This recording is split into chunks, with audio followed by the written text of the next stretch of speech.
gratos a Deus por mais esta maravilhosa oportunidade que Deus nos dá de poder estarmos aqui juntos adorando o nome do Senhor. Quero aproveitar que os irmãos estão ainda de pé para lermos a palavra do Senhor. Apocalipse, capítulo 3, o versículo 11. Este versículo que o irmão Caio escolheu como tema para esta noite. Este hino que os irmãos cantaram aqui, as irmãs, ela está dentro desse contexto do arrebatamento da igreja.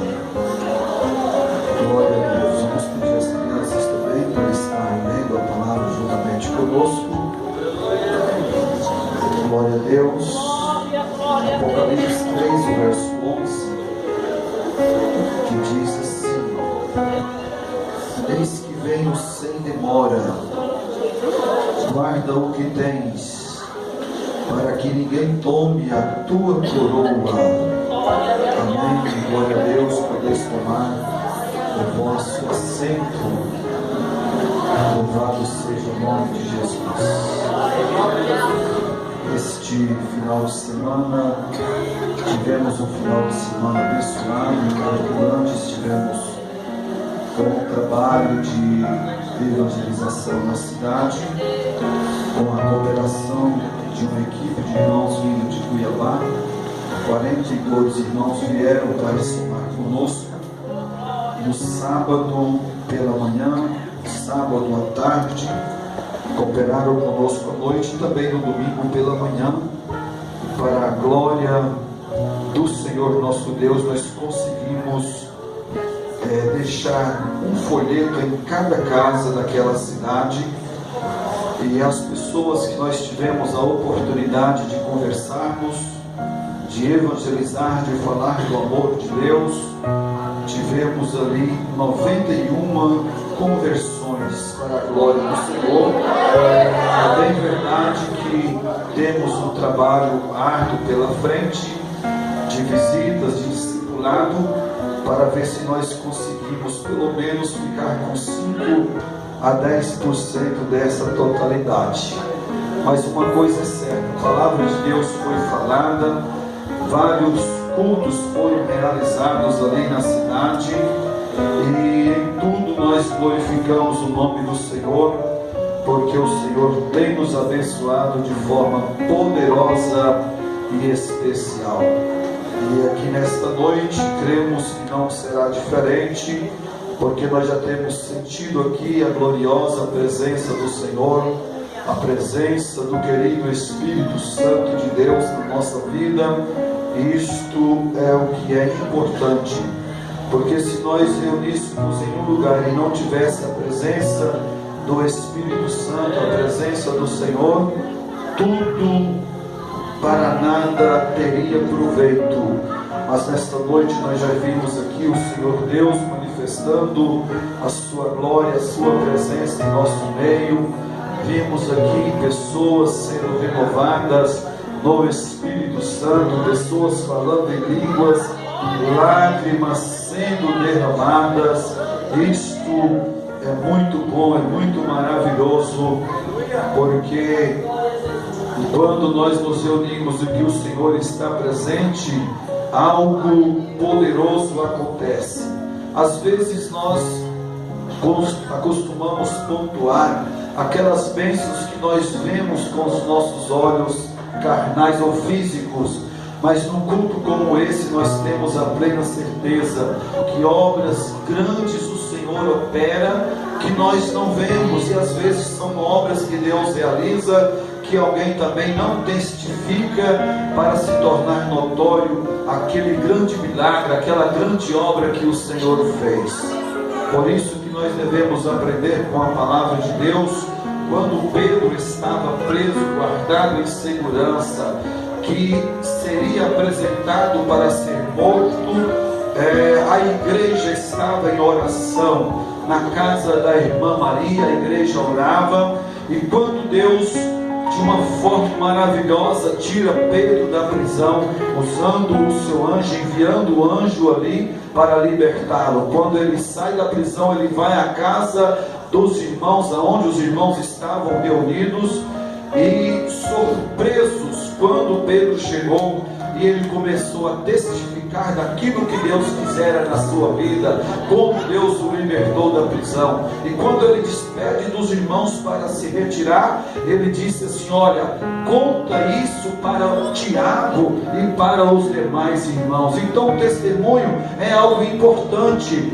Nós vemos aqui lágrimas, nós vemos aqui línguas estranhas, mas as obras sobrenaturais de Deus, que Deus operou no interior de cada vida, nós não vemos. Somente a pessoa que recebe é que tem o poder de testificar daquilo que Deus tem feito na sua vida.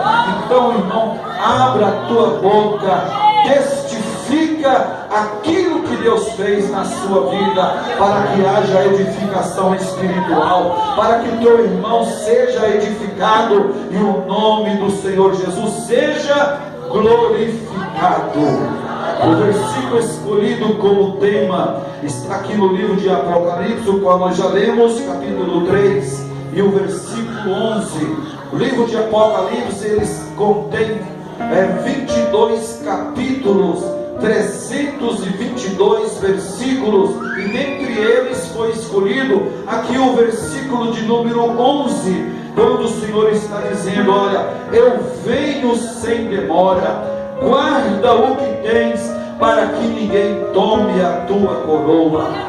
Nós estamos vivendo em uma época em que as pessoas não estão valorizando muito as coisas espirituais, aquilo que nós recebemos de Deus.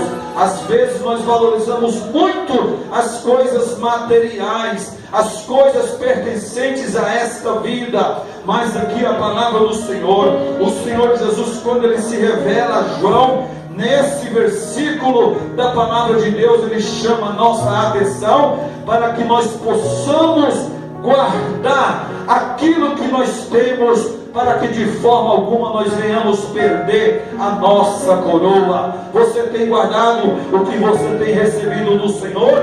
Então glorifique e exalte o nome do Senhor.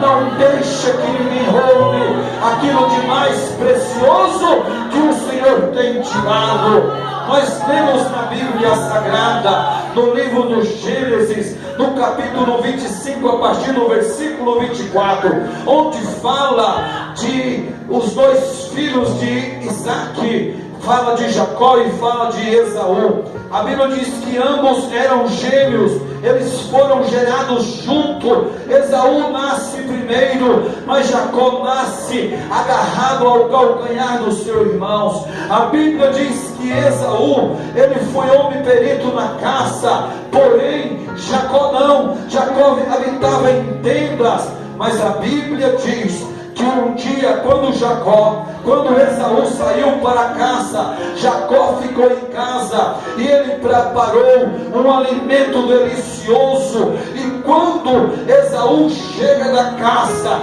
cansado, exausto, com fome, ele chega até o seu irmão Jacó e disse: Jacó, dá-me desse guisado que você preparou, para que eu coma, porque eu estou com fome, eu estou faminto, eu estou com muita vontade de alimentar. E Jacó, mais do que nunca, com muita sabedoria, ele sabia que a bênção da primogenitura era de Esaú, porque ele nasceu primeiro, ele era o primogênito. Então ele negocia com o seu irmão, dizendo: eu posso te dar desse guisado que eu preparei, mas se você me vender o seu direito de primogenitura, se você me vender o direito da sua bênção, eu vou te dar desse guisado para que você coma.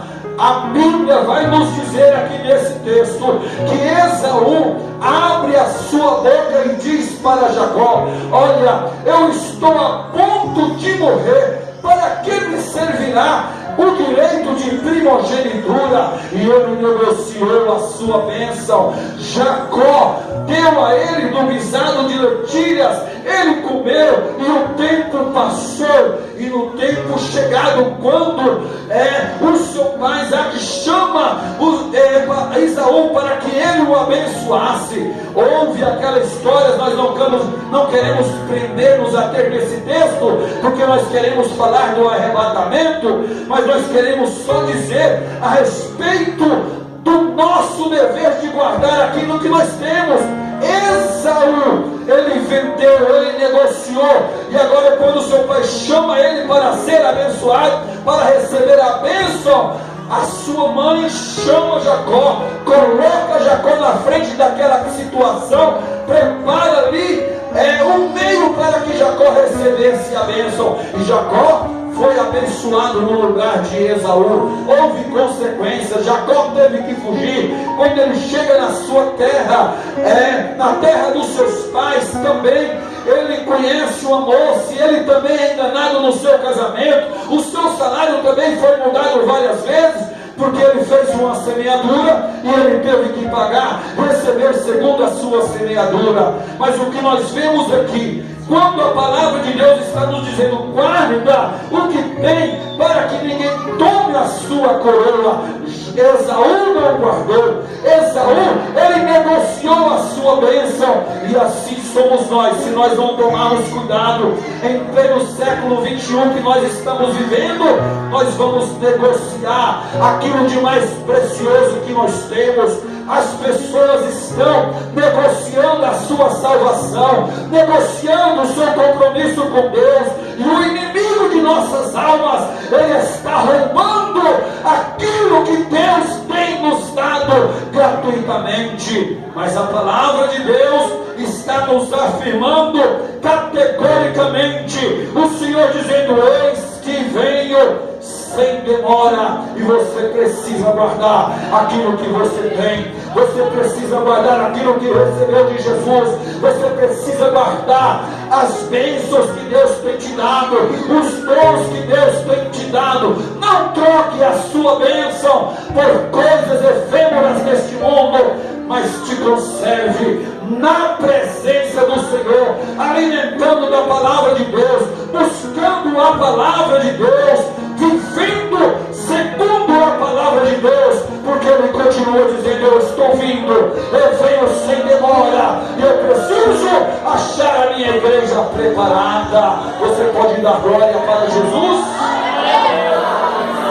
Rapidamente, meus amados, porque o tempo não nos espera, nós queremos falar sobre algumas alegrias do arrebatamento, visto que o arrebatamento acontecerá, queira o homem ou não. Jesus vai voltar para tirar a sua igreja da terra. Estejamos nós preparados ou não, Jesus vai descer para arrebatar a sua igreja na terra. E na ocasião do arrebatamento da igreja, acontecerá pelo menos 4 alegrias no arrebatamento. A primeira alegria do arrebatamento é a alegria do noivo que vai descer. Jesus vai descer para arrebatar a igreja. Quando lá no livro de Atos dos Apóstolos, capítulo 1, do versículo 8 a seguir, quando ele estava falando com os seus discípulos, Jesus falava da necessidade que ele tinha de subir ao céu, e ele dizia para os apóstolos: olha, é preciso que eu vá, porque se eu não for, o Consolador não virá, mas quando eu for, eu vou enviar da parte do meu Pai o Consolador, o Espírito Santo, o Espírito da verdade. Ele vai ficar convosco até a consumação do século. Então Jesus sobe e o Espírito Santo desce. Ele disse: olha, vocês não podem ausentar de Jerusalém até que do alto sejais revestidos de poder. E eles foram para Jerusalém, ficaram no cenáculo, cumprindo-se o dia de Pentecostes. Quando eles estavam reunidos como nós estamos aqui, a palavra do Senhor disse que quando cumpriu-se o dia de Pentecostes, estando eles assentados no mesmo lugar de